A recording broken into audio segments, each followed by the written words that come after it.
Looking at our world from a theological perspective. This is the Theology Central Podcast, making theology central.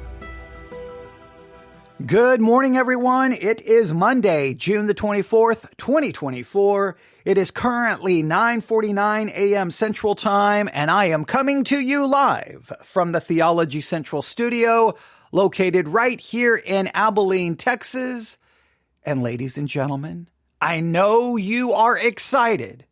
I know you have been waiting with great anticipation. Okay, I know you've been like, what is going on? What is going on? You've been calling friends and family going, when is he going to do another episode of Theology Central Radio? It's been forever. I need another episode of Theology Central Radio. Well, it is time for another episode of Theology Central Radio. And if for some weird reason you don't know what that means, let me explain. Theology Central Radio is episodes in which I walk over to the door, open the door, walk down all of the stairs. There's a lot of them. Down into the archives, the Theology Central archives. And I look around, I blow the dust off everything, and I grab something from the past, a sermon from the past, and I play it in the present. And the main reason we do that is because when you've got thousands and thousands of hours of audio, you know, a lot of time not just a lot of time, most of the time, those old broadcasts are rarely found and listened to. Like I get the statistics, I get the numbers for what people, even on the Church One platform, Sermons 2.0 platform, even on all the podcasting apps. Rarely are people going all the way through all of your, files.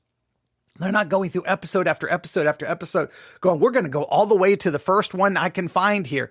They're not going to do that. So the older things just become, forgotten. They collect dust. And it's like, well, I did the work on those. I want them to still be utilized in some way, shape, or form. So what happened is the other day, I came across a 1 gigabyte little thumb drive, right? Things very, very small. And I'm like, I wonder what's on this. I haven't seen this thing. I don't even know what. I found it in some box somewhere. I'm like, I wonder what this is. So I plugged it in and I'm like, oh, wow, there's some old files on here. So I just grabbed one. They weren't labeled like the name of sermons. They were just labeled like Sunday morning, Sunday school, Sunday night, Wednesday, and just the date. So this one, I don't remember the date on the file. It was like, I don't know, 20-something, 2014, 2013, I don't know, 2012, I don't know, 2007, I don't know. These are old files. But it appeared that we were in the book of Revelation. I just started listening to the very beginning because I believe I tell everyone to turn to the book of Revelation, and Revelation, I think, chapter 12. So we're just going to go back and listen for this episode of the Theology Central Radio, where we go, pull out from the archives things from the past. So hopefully someone can find some benefit for it in the present. That's all I'm attempting to do. I mean, just if you look on the Sermons 2.0 app, just do spend the day looking around.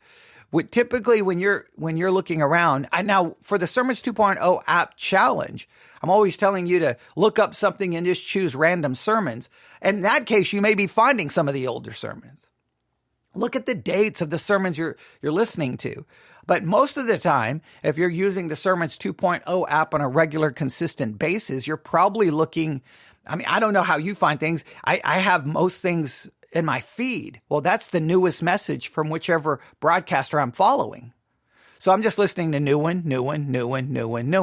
Rarely do I go back and go, if I go to all the broadcasters that are currently in my feed today on the Sermons 2.0 app, there's not one of them I've went back and started looking at all their older broadcasts. I don't. So those broadcasts are just sitting there, just collecting, in a sense, dust. Same thing with many of your favorite podcasts.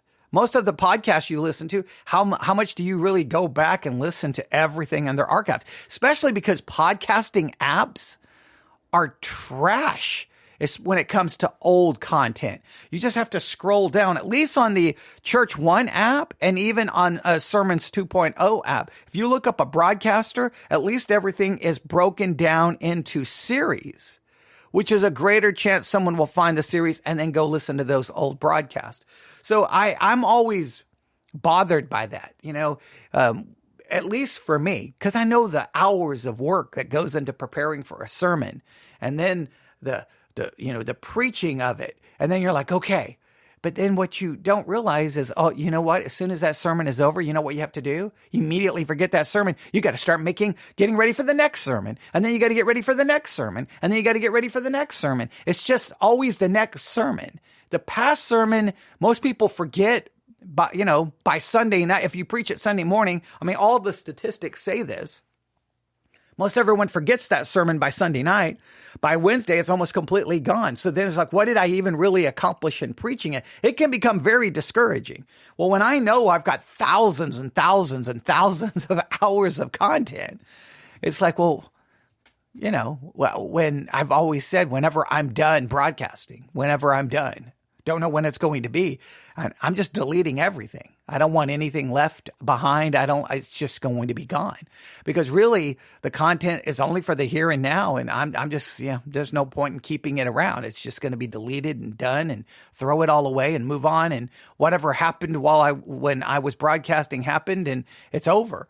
So, but in the meantime, while I'm still broadcasting, then there's times we'll turn on the microphone, go live, and say, hey, for Theology Central Radio, let's reach in to the library, to the archives. And here it is. I have the little thumb drive right here. 1 gigabyte of sermons.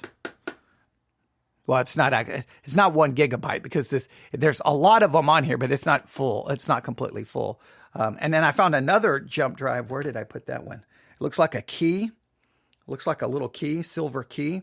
And I thought, ooh, this one looks full, but it's just notes after notes of things that I was working on, studying, just devotional notes, just note after note after note after.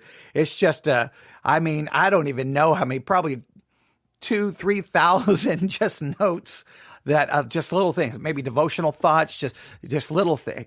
So but there's no audio on that one. There's no audio on that one. But here we go. Are you ready?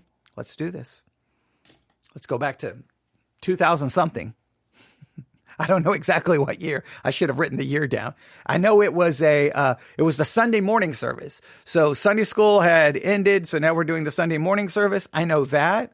It says Sunday morning 8. So it was the 8th day of some month. Don't know what month and don't know what year. And it may not even be any good, okay? The reason it may be on a jump drive and never went anywhere else is because it's trash. I don't know. Here we go, ladies and gentlemen. We're going to go to the Sanctuary of Victory Baptist Church somewhere in the past to listen to a message in the present that hopefully that past message will have some present benefit.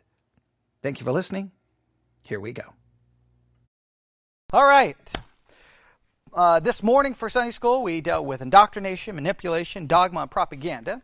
And now we turn our attention to Revelation chapter 12, where we've tried our best through the book of Revelation to avoid indoctrination, manipulation, propaganda. We have tried to be dogmatic on a few issues, but if you consider, we've been looking at eschatology for what now? Multiple years, and we have how many things written down as dogmatic? About 8, I think.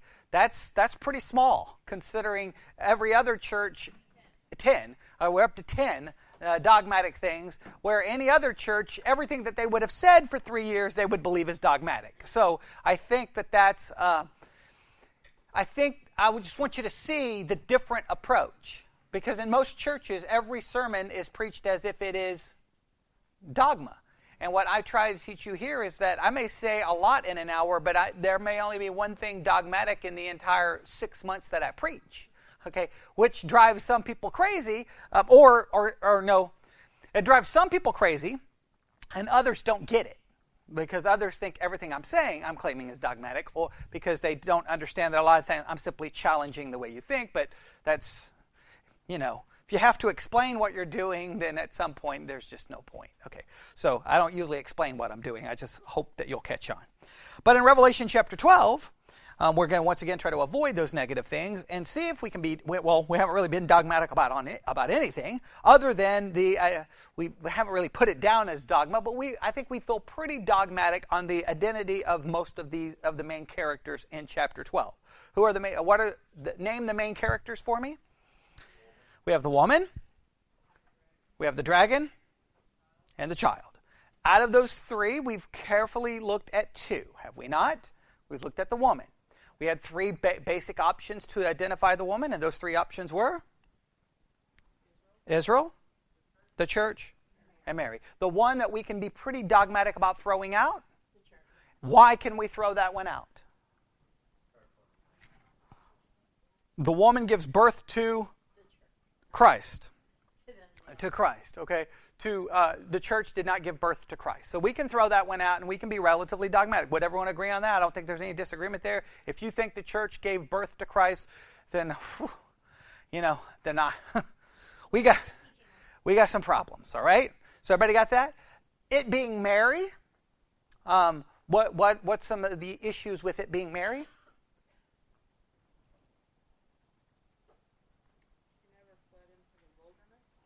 Yeah, unless we try to put the fleeing into the wilderness when she took Jesus into Egypt, right? But we don't know how long they were there, and so we would have, because here specifically says they were there for how long? 3.5 years. So we would have to specifically say that to prove that she was there for 3.5 years, which I don't know if we can accomplish that. And that because if we don't make that 3.5 years literal, then we're left with, well, if that's not literal, then what is literal? So remember, we've been down that path before. So we think that there's a pretty good argument by making the woman Israel for what were some of the reasons we think that it fits. The description. Right? Remember that description with the sun, the moon, takes us back to Genesis, okay, where we have a description of the brothers. We have the description of the father and of the mother, and the father's name, Jacob, was changed to Israel, and the brothers are the tribes of Israel. So it definitely fits that. Was Israel described as a woman? Yes, over and over and over again. We talked about all of that. All right, so that I just want to stress that I think we're pretty confident on that. With the dragon, we don't have any major issues with the dragon. I don't think anyone does. What's probably the most important thing, the thing that there's lots of assumptions. Let's go to verse 2 or verse 3. And there appeared another wonder in heaven, and behold, a great red dragon, having 7 heads, 10 horns, and 7 crowns upon his heads. I read from a commentary that kind of explained what those horns and crowns could represent. I'm not going to be dogmatic on in any way, shape, or form. I'm not even going to pretend to be dogmatic about it. The horns typically, though, we think are used to describe what? Kingdoms, right? Kingdoms, nations, authority, right? Okay, and crown typically represents some type of ruling or authority as well. So we have some type of ruling connected with earthly kingdoms. Would everyone at least think that that's probably a fair assumption? In other words, we don't have to get specific. In other words, some people will try to identify which each horn represents. I think we can say crowns and horns represent authority and earthly kingdoms or possibly nations. Everybody okay with that? Okay, we can look at that. Well, let's go to Revelation 17, 9 through 12. That may give some confirmation to this idea, which the more confirmation we have, the better. All right. And if you look at verse 12, and the 10 horns which thou sawest are 10 kings. Everybody see that? The 10 horns are 10 kings, which have received no kingdom as yet, but received power as kings 1 hour with the beast. See the idea? So I think we can be pretty fair with that in Revelation 12. So we kind of have an idea that this dragon, right, who we believe is Satan, has with him the control of what? He has authority over, it appears, nations. which is somewhat, we would believe, is biblical, right? What is he sometimes referred to as in the Bible? The prince of the air, but what's another term? Okay, son of perdition. God of this world. Does everybody know that phrase? Does everybody know where that phrase is located? Let's see if we can find it. See if we can find it. Because you may want to write that down as a cross-reference here. Let's see who can find it first. You'll get $50 from Bobby. Not from me. Okay. I would start possibly with a Pauline epistle. That would probably narrow it down. That means you don't need Matthew, Mark, Luke, and John. Okay, don't need Acts. Don't need Revelation, 1 John, or Peter. Okay. We'll throw out Hebrews as being written by Paul, even though if Becca was here, she would argue that it was, okay, because she's a heretic. All right. So that leaves you. That leaves you not too many, right? Okay. How about looking? Do what? Very good. See that those 2 Corinthians 4:4. Those handheld devices sure make Bible study unfair these days. Okay. Back in my day, we didn't have this crazy electronic stuff, and we had to look it up. Okay. Did that sound like old people? Yeah. Okay. 2 Corinthians chapter 4, verse 3. But if our gospel be hid, it's hid unto them that are lost. Okay. Why is it hid? Okay. In whom the God of this world hath blinded the minds of them which believe not. Most believe that's a reference to whom? Satan. So if he's the God of this world, known as the prince of the air, then we could argue that Satan seems to have some influence and control over nations, which seems to fit. Why does it seem to fit? He offered Jesus kingdoms. That's a good argument. But in both passages that some people believe refer to the fall of Satan, and Isaiah and Ezekiel, who is utilized as a illustration? Earthly kings. Remember? King of Tyre. Does everybody remember that? So that seems to mean that Satan can work out his power on this earth through what? Through earthly kingdoms. Now, I want to make sure you get that in your head this morning, okay? Through your thick skulls this morning, okay? I want to make sure everybody gets this. This is a very critical way of thinking that puts us, can make us look like kooks from the world's perspective.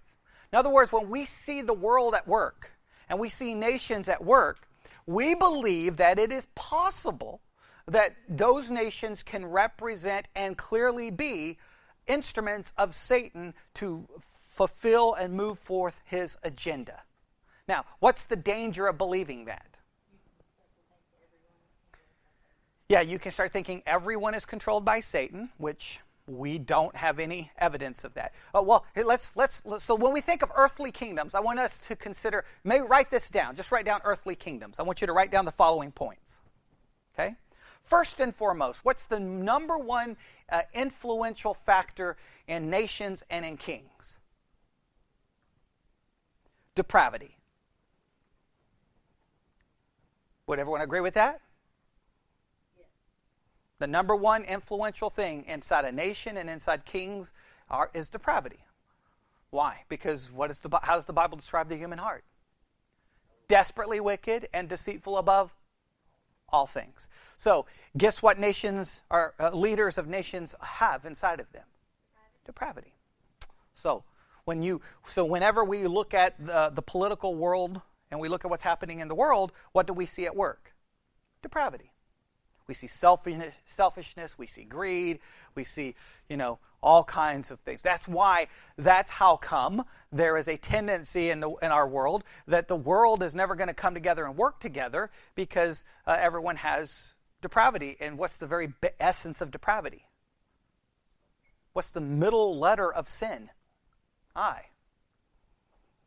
Greed, selfishness, us, me. So that's how that takes place. So that's one of the most important factors in influence in a nation and in kings is depravity. What would be a second great influence upon a nation or a king.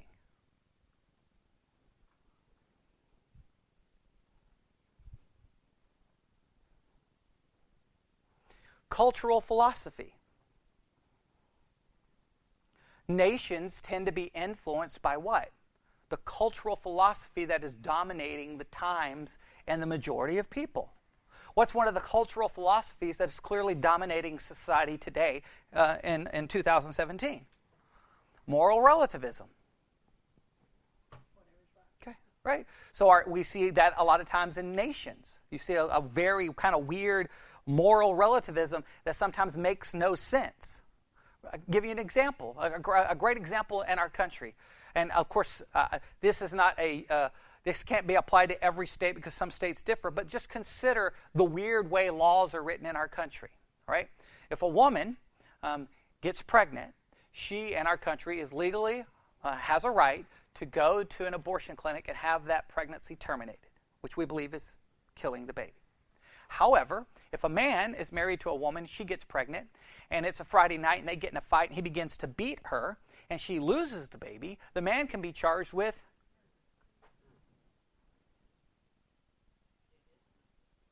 Now, that's kind of cuckoo for Cocoa Puffs. Because the issue isn't on who made the choice to terminate the pregnancy. The issue is what is being terminated.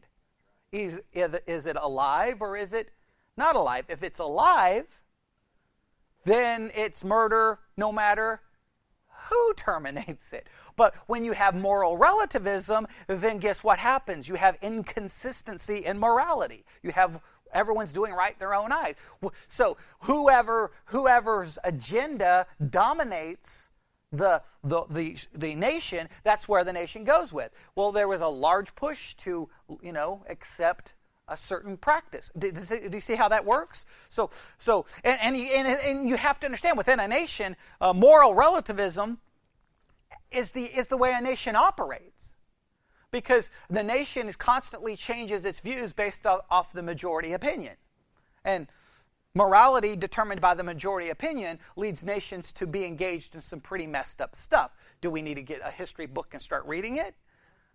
Nations do, and you're like, how could they have done that in the 1940s? How could we, as a nation, have done that in the 1700s? How could we have done that to the Native Americans? How could we have enslaved people? How could we have done this? How could we have done that? Because if the society as a whole accepts a certain behavior, that behavior becomes what? It becomes moral.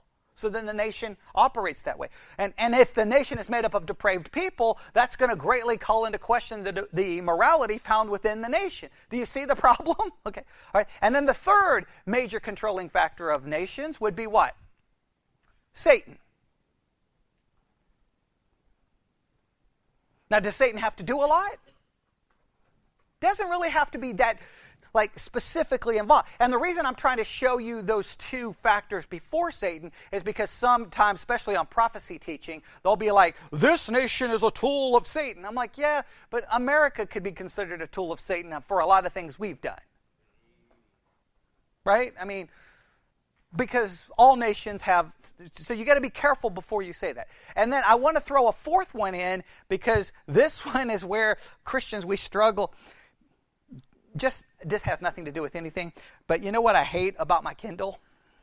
Is as soon as it turns off, it shows advertisements for books, and as soon as I see advertisements for books, I stop thinking about anything you people care about, and I'm like, I need to read that book. I need to write that down. Okay, so I hate when it turns off, because I can't see an advertisement for a book that I don't want to read. Okay, literally. Okay, so that's bad. So I think that they put those advertisements for people like me, like, oh, buy that book, buy that book, buy that book, buy that book, and they're like, you've spent $1 million, you're now in debt. Right? So Amazon owns my life. Right? So, but a fourth thing that helps control a nation, that we have to kind of see a conflict here, is God's sovereignty.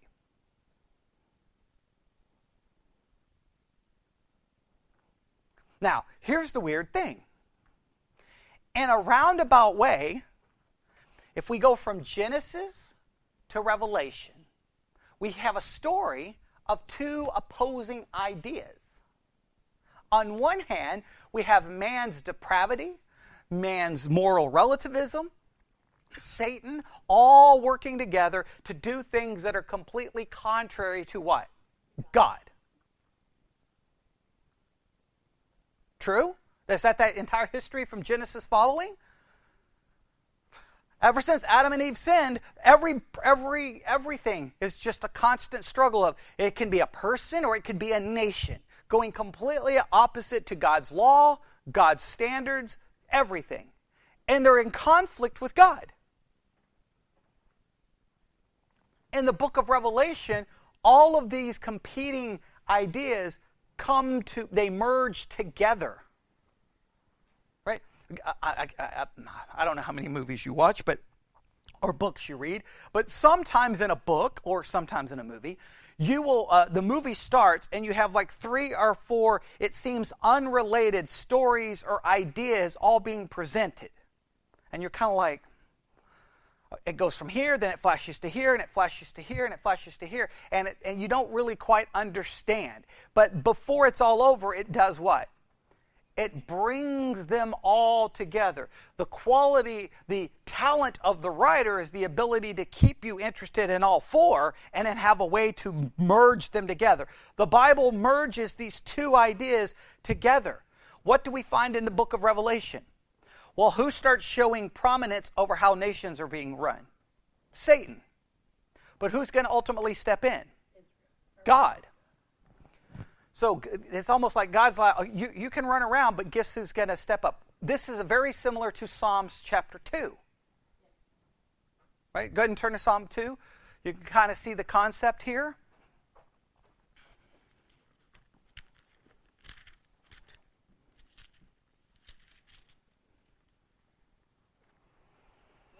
Psalm chapter 2, verse 1, why do the heathen rage and the people imagine a vain thing? The kings of the earth set themselves and the rulers take counsel together against the Lord and against his anointed, saying, let us break their bands asunder, cast away their cords from us. But how does God react to all of this?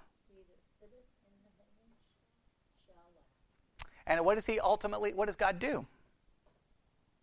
He sets a king. Who's that king God sets?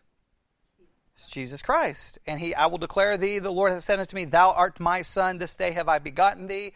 Please note, that can lead to lots of major false teachings of Jesus. Just understand that. But what does he do? Ask for me, and I shall give thee a heathen for thine inheritance, and the uttermost parts of the earth for thy possession. Thou shalt break them with a rod of iron. Thou shalt dash them in pieces like a potter's vessel. Please note those words carefully. They're going to come back to play quickly here in the book of Revelation. All right? God realizes the world is out of control. He has sovereignly allowed a lot of this, probably restricted certain aspects. You have depravity, you have moral relativism, you have Satan, and then all of a sudden, who's going to come in and be placed to stop all of it? Christ, who will establish a earthly kingdom. You see how all of the stories run together? I want to make sure you understand that. So when you go to the book of Revelation or in the book of Daniel and you hear the beast and it has this many horns and this many crowns and you're trying to figure out, well, that could be Russia and that could be China and that could be this and that could be that and that could be a revived Roman Empire and that could be, you'll go cuckoo for Cocoa Puffs trying to determine the nations, and you'll be like, okay, wait, where are those nations today? Oh, wait, the European Union. Remember at one point everybody thought the European Union was that, and then there was too many nations, and then there were nations who left, and they were like, well, now there's not enough nations, so now it doesn't fit. Don't get caught up in all of that. You'll go crazy. What do you just simply need to understand? Satan has power and authority to influence nations. That's what you need to take from it. If you start trying to identify the nations, your chart will have to be written in pencil.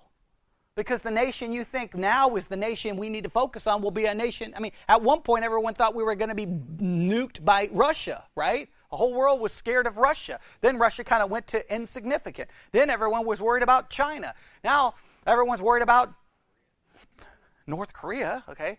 I mean, not much of a threat in the big scheme of things. They're a big threat maybe to Guam or to South Korea. Who's the bigger threat? China. If we go after North Korea and we make China mad, they own most of our debt. They bankrupt the United States. I won't get into geopolitics, but okay, a lot of issues there to consider that most people don't even think about. Right? They own a good portion of our debt, so they could literally help destroy America without even firing a missile. Okay, that's a frightening thought. Okay, when you get into debt to foreign nations, that puts you, what does the Bible say about debt? Makes you a slave. Oh, wow, that's interesting. Okay, so, but please see how all that works. So sometimes the nation that everyone has pinned as that's the bear, or that's this, or that's the third horn, those prophecy teachers typically end up looking what? Foolish. Don't play that game. When you see the horns, I know your first thought is, I must identify them. No, you simply have to realize it's picturing Satan having power and influence over. Has everybody got that? All right, now we can go back to the book of Revelation. That was all free. You didn't have to pay any extra for any of that. But just when you're talking to people, not Christians, just be careful where you start throwing out Satan in charge of nations, because they're going to think you're cuckoo for Cocoa Puffs.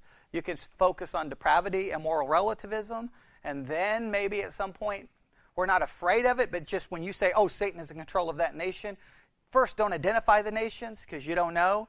And second, just that can sound really crazy. But it does change how you perceive the world. Would you agree?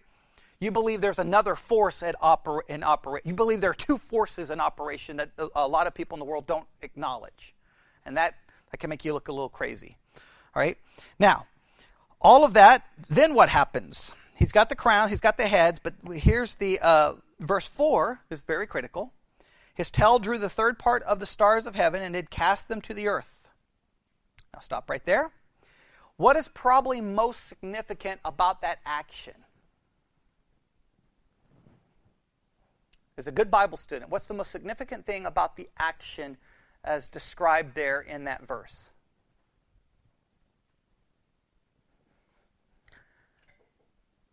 I'm going to argue the timing of this becomes critical. Why? Well, because we're trying to identify, we can understand drawing a third of the angels away, the stars. We understand that to be some form of a rebellion. Would everyone seem to agree that that's how it's described? So it's not really hard to interpret the action. The issue is trying to interpret maybe when did this occur? Well, in the text, what's the chronology of the occurrence? What does it come before?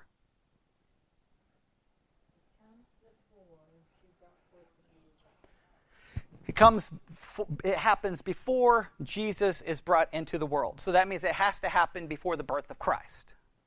All right? Now, why is that critical? Because that means this is not some future battle in heaven that occurs later. So we can put this where? Somewhere in the past. Does that make sense? That's critical because there's going to be another war that's mentioned later on. Right? So are they the same war or are they different? That's what I'm trying to set you up to consider. Right, does everybody see that? This one we have a clear timetable, do we not? Yes. I don't think there's any disagreement here. Everyone agrees that there's a clear timetable set there. He draws it away because what's going to happen? He draws the third part of the stars of heaven and they cast them to the earth, and then the dragon stood before the woman which was ready to be delivered for to devour her child as soon as it was born. So the dragon was already here. Now, as soon as Satan begins his earthly ministry, who shows up? In fact, before he begins his earthly ministry, Satan shows up to tempt him.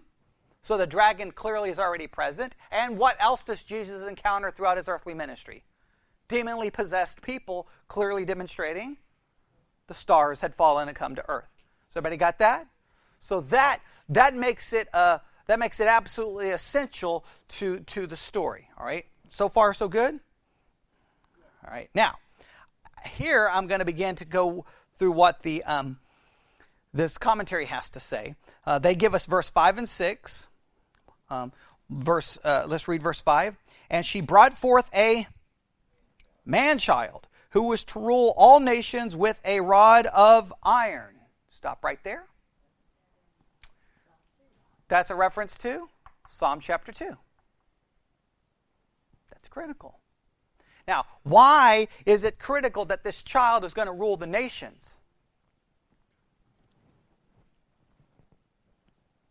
Remember, one of the major things in Bible study is compare and contrast. What was the major emphasis on the dragon? Crowns and horns, right? That seems to be connected to what? Ruling in nations. Everybody remember that? Okay. She brings forth the child. The child is going to rule how many nations? All nations. Right. Does it say 10? Does it say 7? No. What's that seem to imply? That the authority of Satan is going to be what? Made subservient to this child who's going to rule over all the nations. And how is he going to do so? With a rod of iron. That is a very specific illustration, is it not? Do you see there? These, right here in Revelation, all the story of the Bible is now it collides. You've had nations and people operating in opposition to God. God now has said, okay, he's laughed at all of these attempts in Psalm chapter 2. Here's his son, and at some point he steps in and says, now I take over. You've had your ability, now I take over. Now, some could read that and be not very happy with that. Well, that's an egotistical God who's afraid of people's freedom. Or others can say, about time you showed up, because nothing but chaos has been going on for thousands upon thousands of years, and there's been pain, suffering, and death. I wish you would have shown up earlier. Okay, but everyone should have a reaction to that. That verse should cause a reaction in you, one way or the other. All right, now, let's see what they have to say. There's a lot more we could take apart, but we'll get there.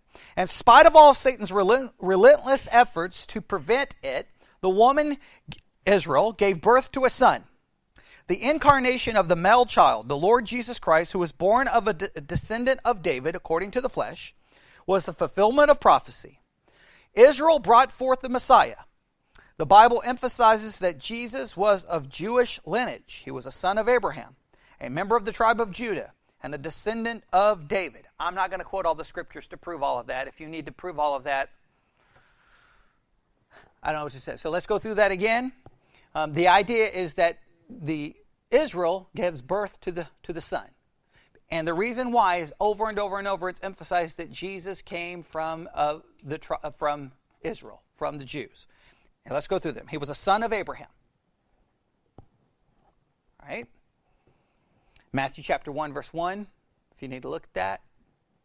Just if you want to look at it quickly, just to make sure you realize I'm not making stuff up, because you may think I'm crazy, and who knows what you think half the time. The book of the generation of Jesus Christ, the son of David, the son of... All right, there you go. Clear, okay, son of Abraham. He was a member of the tribe of Judah. Okay? Everybody know that. We can find that if we go from Genesis to Micah to Revelation, we can demonstrate that. He was a descendant of David. We just read that in Matthew 1:1. Everybody got that? So please note that's clearly demonstrating the Messiah comes from whom? Israel. That destroys the woman being the church. Everybody got that? All right. Now, so just let me back this up and read this all again. Israel brought forth the Messiah. The Bible emphasizes that Jesus was of Jewish lineage. Nor will Satan be able to hinder Christ's coronation. He will rule all nations with a rod of iron during his earthly kingdom. All right. Let's look at a number. Let's go back to Revelation 12. Revelation 12. Look at verse 10.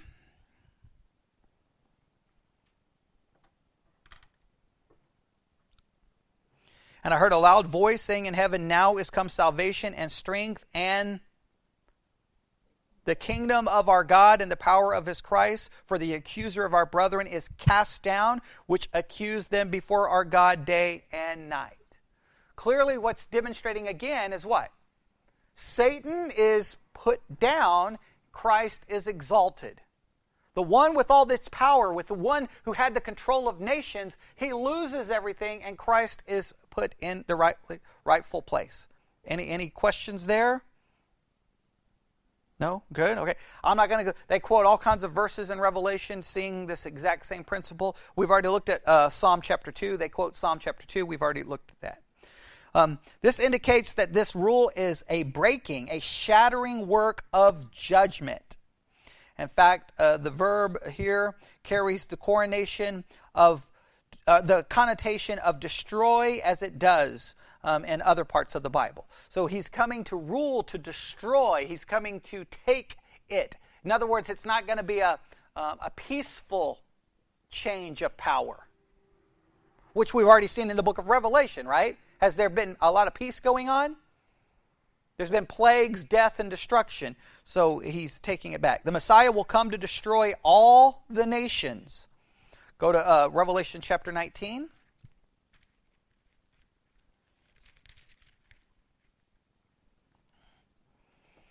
Just to see how complete this will be.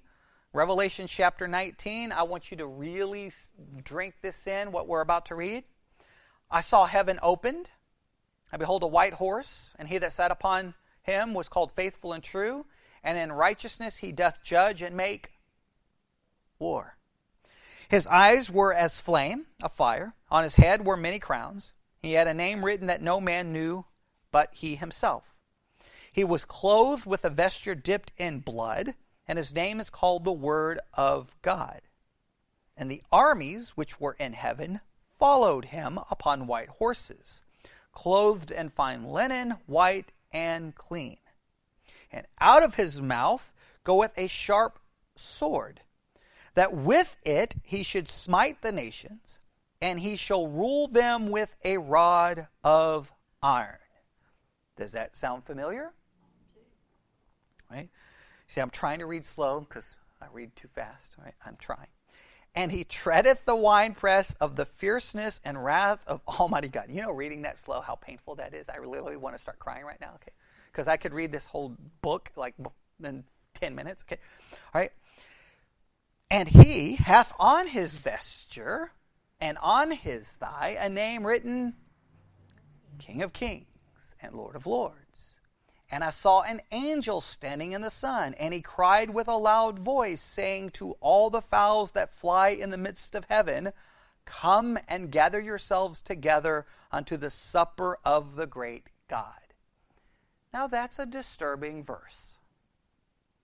When you have an angel saying, hey birds, I need you all to come to a certain location because you're getting ready to eat.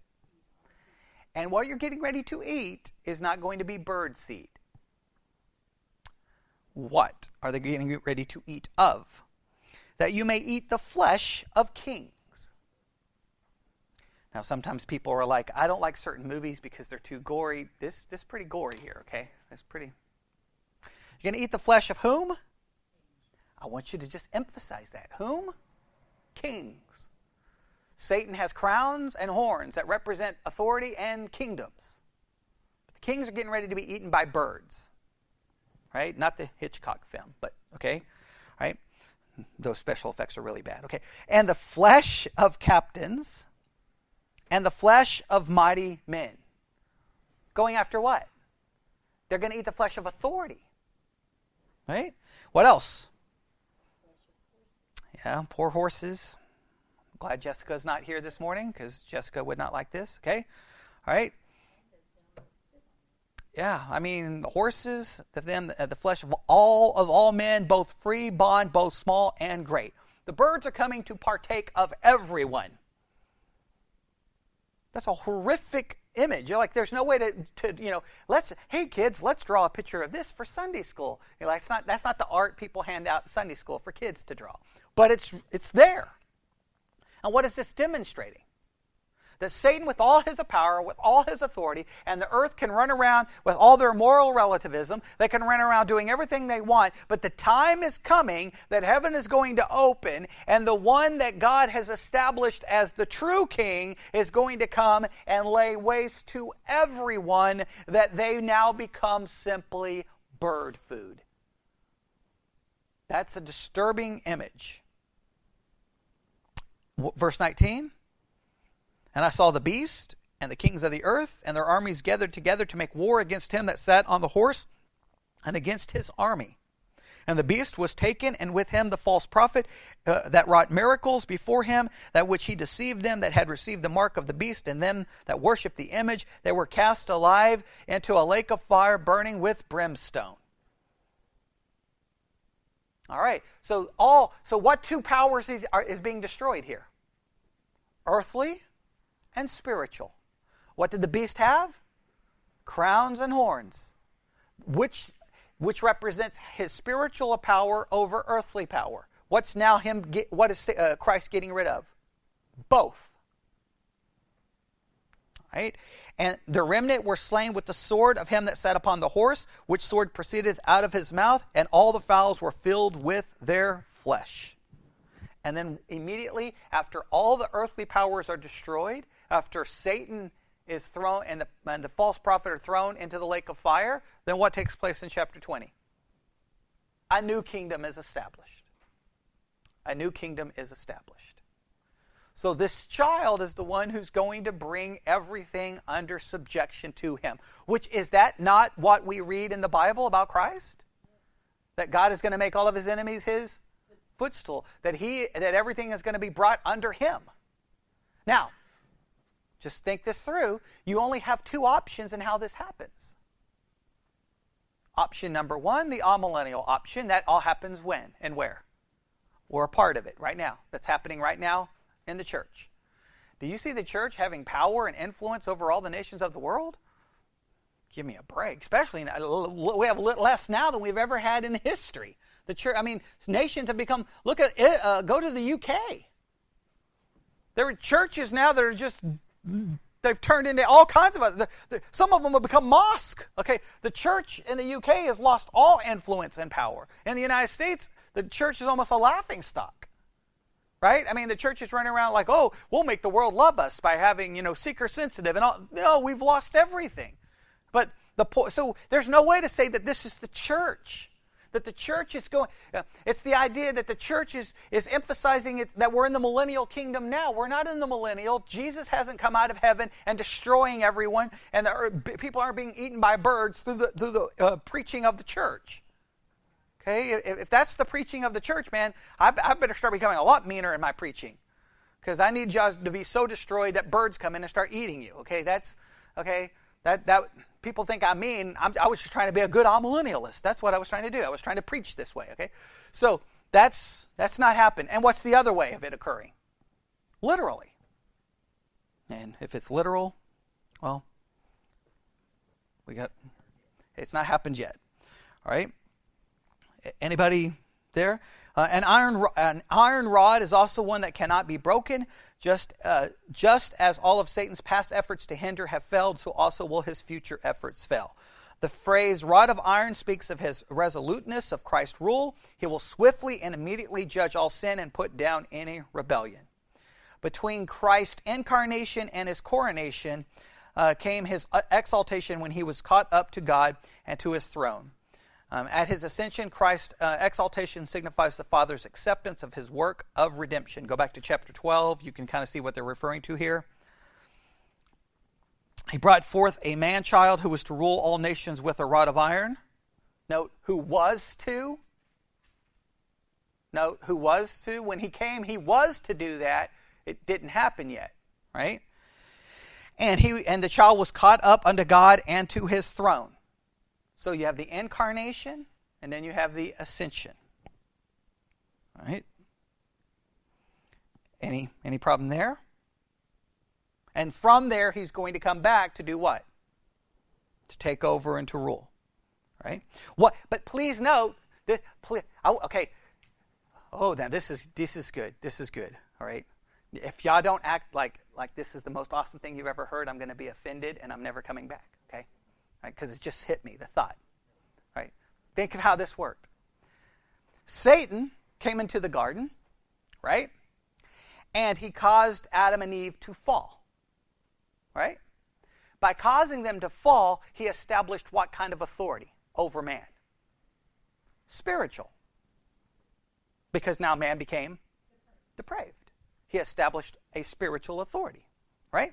At that point, once he established the spiritual authority, then he began to work in and through governments and nations to establish a earthly power and earthly rule. Christ came the first time as a child to die to establish a spiritual authority over man through man being born again and indwelt with the Holy Spirit. He will come again to do what? Establish a earthly power and authority. See the contrast between the two? See how that works? You have to first establish the spiritual, right? Before you can have the earthly. A millennial kingdom ruled with people who are not regenerate is going to be a pretty bad millennial kingdom. Right? Everybody got that? Heaven without regenerate people, or they're glorified people. So I think this is bringing out that contrast. I don't know if you've ever considered that contrast, but I think that's a pretty awesome. Okay, good. Diane at least will appease my male ego. Okay, right. Right. I really think that's a very important. Spiritual. Yeah, that's when he started. Because the spiritual always precedes the earthly. Right there, and that establishes the spiritual rule, and then he starts working through nations because you don't have any nations yet with just Adam and Eve. Does that make sense? And it gets. How bad does it get? Adam and Eve's kids kill each other. Right. Well, you get to Genesis 6.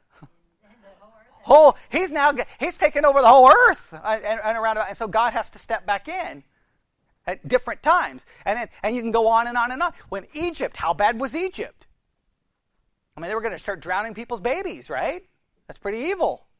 We can go on and on and on and on and on and on. Satan constantly, but how is Satan able to accomplish the earthly control? Through spiritual. Spiritual control must precede the earthly control. That's the way it must work. Right? That's the Christian philosophy on societal change. Societal change does not come simply by establishing an earthly rule. What happens, so many times we've seen that. Earthly dictators establish an earthly rule, but what typically happens to earthly dictators? They get overthrown in many cases. People rise up and kill them. Right? What's the way to produce change? Spiritual change that occurs within now makes it the ability for people to obey and follow certain ideas. Does that make sense? Like prohibition wasn't going to work because prohibition was an external law and forced upon depraved people. If people are regenerate and changed, I would hope one of the key signs of regeneration would be a different approach to alcohol. I would hope at least some point there would at least be moderation. Okay, if not avoidance. I think there would be a massive change. Like a Christian, does everybody see how that works? So what Satan did, he established the spiritual. Boom, now you're depraved. Now I can come in and use that depravity to establish my earthly.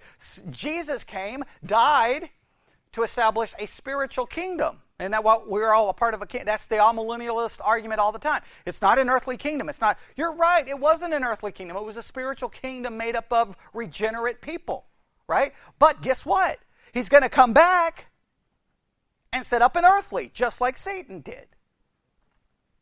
That's good stuff right there. That's really good stuff. All right?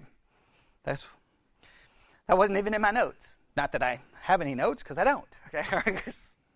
Who needs notes? Okay, all right. So my brain. Okay, so I think that if you get anything from this morning, take that concept with you, because we haven't fleshed it out. I kind of just gave you the skeleton there of an idea, but if you start putting the flesh on that, I think that can really change the way you perceive a lot of things, the way you perceive everything. I'll try to finish the rest of this section. But though he is a defeated foe, speaking of Satan, Satan will not give up. Unable to stop Christ's birth, ascension, or rule, Satan still assaults his people. He has already instigated the genocidal massacre of Jews in Europe, as well as the death of countless thousands throughout history. During the tribulation, Satan will increase his efforts to destroy the Jewish people so that the nation cannot be saved as the Bible promises. right? And so that there will be none left alive to enter the millennial kingdom. He will seek to kill believing Jews. As always, Israel will be his prime target, and a brief glimpse of what will be described more fully later on in the chapter. John noted that the woman fled into the wilderness where she had a place prepared by God so that she would be nourished for 1,260 days. Now, what is critical about when the woman flees? When does the woman flee? After the ascension. Why is that critical? It's not that removes it from being Mary. All right? Because the one time we know they flee, they go into Egypt, and that's when he was still a child. All right? So that seems to destroy that idea. See you see why I've said so many times when we first started Revelation, I told you to read and write down all time references, right? Because chronology helps with your interpretation. If you establish a chronology, the chronology eliminates other possible interpretations. That's why so many systems of hermeneutics wants to tell you that there's no chronology in the book of Revelation. If there's no chronology, then you can interpret it more freely. Once you establish a chronology, you then begin to destroy some means of interpretation. I hope that makes sense. All right, we'll stop right there because I think I've already given you a lot of good stuff to think about. All right, any questions?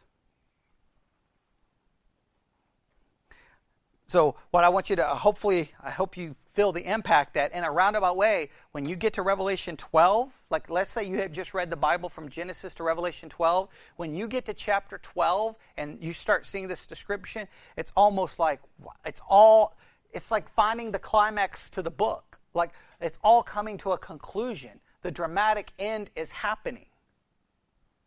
Right? And every story, the key of the story is what? The conclusion. Right? The conclusion of the story is the most dramatic part. That's the most dramatic part. When you read a book, I hope you don't get to the last chapter. Don't really care about that last 2 chapters. Yeah, I just read 800 pages. I don't really care to see how it ends. You hope, and if it doesn't end, you're pretty upset, are you not? Right? It's true of every form of storytelling. Tonight at the pay-per-view, a story that's been out for almost a year finally comes to a conclusion, and I'm not going to be here tonight because I'm going to watch it live. No, I'll be here tonight. Okay. But I'm going to be there. Now, I have no idea how they're going to write the story, but it better be good, okay? Or I'll write them a long worded letter telling them how they should have written the end of the story. So that's how storytelling works, and in the Bible, it uses that same idea. Earthly or spiritual power, earthly power, Satan. We have nations, and now all of a sudden, who steps in? The king. He starts as a child, but he's coming with a rod of iron, and he's going to do what? He's going to make all the nations his kingdom. Some people think that's good news. Some people don't like that news. But guess what? Doesn't matter if you like it. Doesn't matter if you hate it. The issue is it true? And let me tell you this, and I'm going to use this in the most graphic way possible. You have 2 options. You're either going to be the bird food, or you're going to get to enter into the millennial kingdom. Don't know about you. The bird food option is not quite on my priority list. That's the reality of it. It's ugly. It's not pretty, but that's the reality every kid, teenager, parent, adult needs to consider. If this is true, that's where it's coming down to. Because if you're in opposition to his kingdom, when he shows back up, he's not giving you an option at that point. When he shows back up, it's not like, oh, would you like to come into my kingdom? No, he kills you. That's a disturbing time. Like whenever the heavens open and he comes out, it's over. He's not coming to get back on a cross. He's coming with a rod and death. That's a frightening, like we're getting to a frightening conclusion of the book. But in some ways it's good news because all the evil and out of control stuff that we see in our world is all going to be brought under control. All right, so we'll stop there. Lord God, we come before you this morning. A powerful section of Scripture, some powerful thoughts, some powerful ideas. I doubt that we will probably appreciate this as much maybe as we should, but I hope that we will at least leave here discussing these concepts, because we just barely touched the surface, and I think that there's a lot here to explore and to consider. It changes how we view our world. It changes how we view a lot of things, but I think it's important for us to consider. And we ask this in Jesus' name. And God's people said, Amen. You've been listening to another episode of Theology Central Radio, where I pull from our vast archives. That was from 2017. I didn't know the year when we started because I didn't have it written down, but the year 2017, the 8th day of some month in 2017, we were working obviously in the book of Revelation, and that was a part of Revelation chapter 12. I think there's some important concepts there, some important ideas. Hopefully, you'll take what we were discussing in 2017 and give it serious thought in this, June of 2024. That's one of the goals here for these episodes of Theology Central Radio. All of these old, files, audio files. How can we get use of them in the present? And again, I say all the time, one of the reasons we're doing the Sermons 2.0 app challenge is the same thing. I'm telling you to choose random sermons on the Sermons 2.0 app. Hopefully you're stumbling upon older messages so that many of those other broadcasters, their older messages are being heard as you're doing the Sermons 2.0 app challenge. But because so many times, especially on the podcasting apps, the old stuff is almost never listened to. It's just like, okay, what are you going to do next? What are you going to do next? What are you going to do next? What are you going to do next? And the old stuff just becomes forgotten. So it's trying to be a good steward of those old audio files, and I've got a lot of them. So hopefully you found that somewhat interesting, somewhat beneficial. I hate hearing myself. I hate it so much. So yeah, because I'll be like, well, I should have said this, I should have done this, I should have done this. But hopefully that was beneficial. I wish I had, if I come across some of the other files from Revelation chapter 12, I'll try, we'll use them for a future episode of Theology Central Radio. But hopefully that was beneficial. You can contact me in 2024. Well, just like you could have contacted me since really the year 2000 at newsif@yahoo.com. Newsif@yahoo.com. That's newsif@yahoo.com. And, hopefully that was beneficial. So thank you for tuning in to another episode of Theology Central Radio. Have a great day. God bless.